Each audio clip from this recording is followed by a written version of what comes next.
pasti keadaan ini turut memberi kesan kepada keluarga beliau. Jadi mungkin Tuan boleh kongsikan kepada penonton kita semua ya, apakah ujian keuangan yang pernah Tuan dan keluarga tempuhi dan bagaimana Tuan dapat jadikan simpanan emas ini sebagai penyelamat dalam menghadapi ujian tersebut. Saya serahkan pentas ini kepada Tuan. Dipersilakan Tuan. Okey, terima kasih Puan Rokia. Tahniah tuan-tuan, perempuan penonton pada malam ni. Kalau kita nak berbincang tentang ujian kewangan, saya ni 2 kali lah. Yang pertama ialah tak ada duit. Yang kedua, yang pertama tak ada duit. Yang kedua ialah ada duit tapi duit tak boleh pakai. Okey. Jadi ujian pertama tu saya ada tulis lah dalam kisah hidup saya dalam buku Misi Bebas Hutang ni. Saya background saya pun daripada miskin bandar. Pendapatan kecil, tanggungannya banyak, anak ramai, isteri tak ada pendapatan, harta tak ada, hutangnya banyak lah. Tu ujian yang pertama lah. Okay.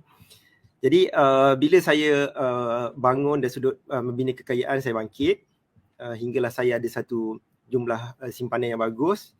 Waktu itulah saya mula kenal emas. Okay. Bila saya mula kenal emas tu, bila saya faham tentang emas, saya jadi takut simpan duit dalam akaun bank. Saya jadi takut. Kalau kita tak ada ilmu tentang emas, kita rasa takut simpan emas. Takut beli emas kan harga emas turun, kita rugi. Itu mindset orang biasa lah. Tapi bila saya menggali, membaca banyak, mengkaji ilmu tentang emas, bila saya tahu tentang emas, saya jadi takut simpan duit yang banyak dalam akaun bank. Sebab banyaklah, saya pernah dalam buku saya pun saya ada tulis, Wak Emas ni kisah 2 kali miskin. Asalnya orang miskin, kaya jatuh miskin juga. Jadi saya belajar daripada pengalaman ni, iaitu ketika kita kena ada duit, kita kena simpan emas. Sebab apa? Sebab satunya, emas ni adalah aset yang dia memang ada dekat tangan kita lah. Kalau kita pegang emas 10 gram, 10 gram tu memang melekat pada emas tu sendiri. Dia berbeza dengan kita ada duit. Duit kata RM1,000 kita pegang. Nilai duit tu bukan pada kertas tu. Sebab banyak berlaku dalam sejarah, tiba-tiba kerajaan isytihar duit ni tak laku. Jadi walaupun duit tu ada dekat tangan, tapi duit tu dah tak bernilai, hanya kertas saja. Okay. Jadi duit adalah kertas, emas adalah emas lah, dia harta lah. Okay. Jadi daripada situlah, bila saya ada duit, saya simpan sebahagian harta saya. Kalau cash asset tu sebahagian besar memang dalam bentuk emas lah. Sebab saya tengok banyak sejarah yang saya rasa bimbang simpan duit yang banyak dalam akaun bank lah. Okay. Dan saya simpan tu untuk protect saya dan ahli keluarga saya lah. Okay. Jadi saya duit saya simpanan emergency untuk keluarga memang sebahagian besar memang dalam bentuk emas. Okay.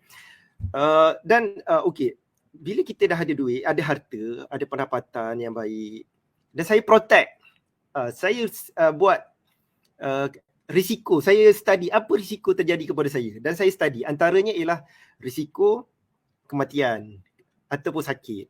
Jadi saya tahu dah persediaan saya ialah kalau berlaku kematian ataupun saya jatuh sakit, saya dah ambil coverage yang cukup dengan takaful, insurans, Islamic insurans.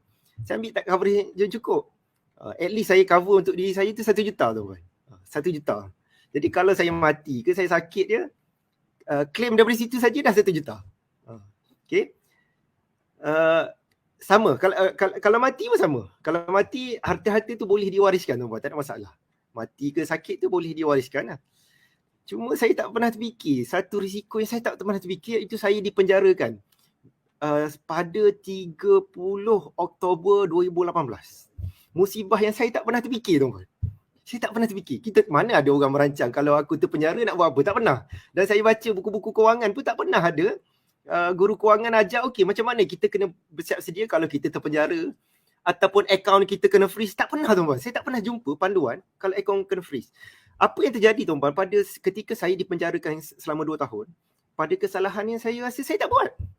Tapi saya terperangkap dalam birokrasi perundangan. Saya terpenjara tuan-tuan. Kisah saya tuan-tuan boleh google lah. Saya dekat blog pun saya ada tulis.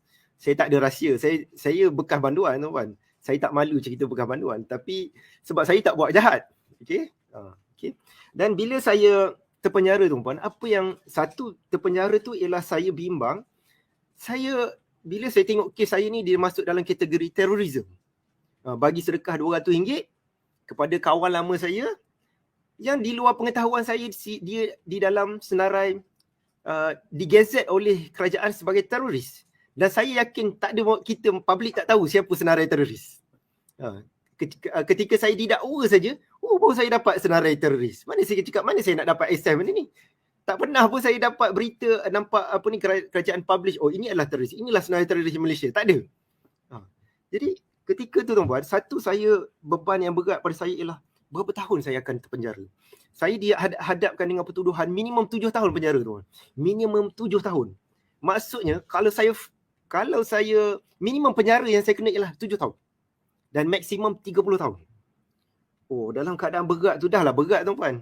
Sebenarnya duduk penjara tu tuan-puan, penjara ni adalah neraka dunia, bukan macam asrama tuan-puan. Penjara ni adalah neraka dunia. Kalau tuan-puan tengok dalam TV tu lain tuan-puan. Lain. Itu situasi yang ideal, bukan situasi yang betul tuan-puan dalam penjara. Saya boleh cerita, itu neraka dunia, tempat yang kotor, sempit, busuk, bising, kalau sejuk terlalu sejuk, kalau panas memang tak ada kipas. Duduk tu macam dalam kandang lah tuan-puan. Okay. Jadi dalam keadaan macam tu tuan-puan, dah lah ditimpa musibah terpenjara tuan-puan. Akaun saya kena freeze tuan-puan. Saya dah tinggal duit yang banyak untuk isteri, tak apa. Saya dah bagi dah password dekat isteri, akaun saya apa semua, macam mana isteri saya nak keluarkan lah duit tu. Saya dah bagi dah. Rupanya akaun saya pun kena freeze tuan-puan. Banyak, sampai sekarang pun ada sebahagian lagi duit saya tak dapat keluarkan daripada akaun. Okay. Jadi akaun saya kena freeze tuan-puan. Akaun saya kena freeze, akaun bank, akaun saya dengan Public Gold pun kena freeze. Saya ada simpan pada ketika tu dalam akaun Public Gold, saya ingat ada lebih 100 gram.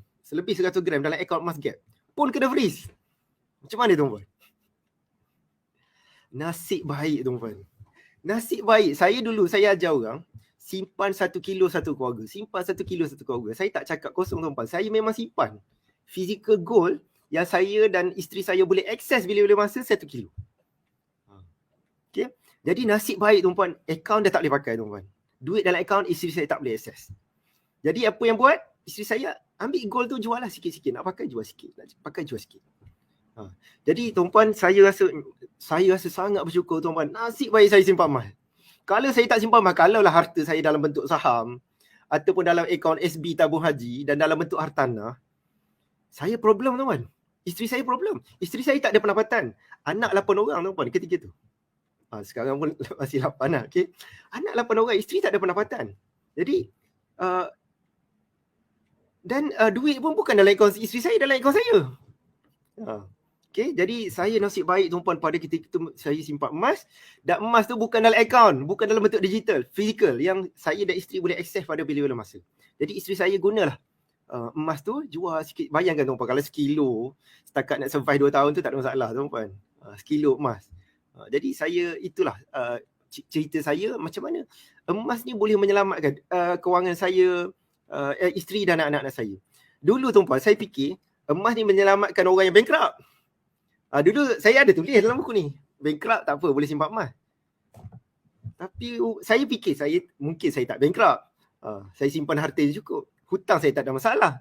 Tapi saya tak pernah fikir, tak bankrupt pun kita tak ada masalah nak access account bank lah, macam seperti mana Puan Faizah bagi tahu tadi.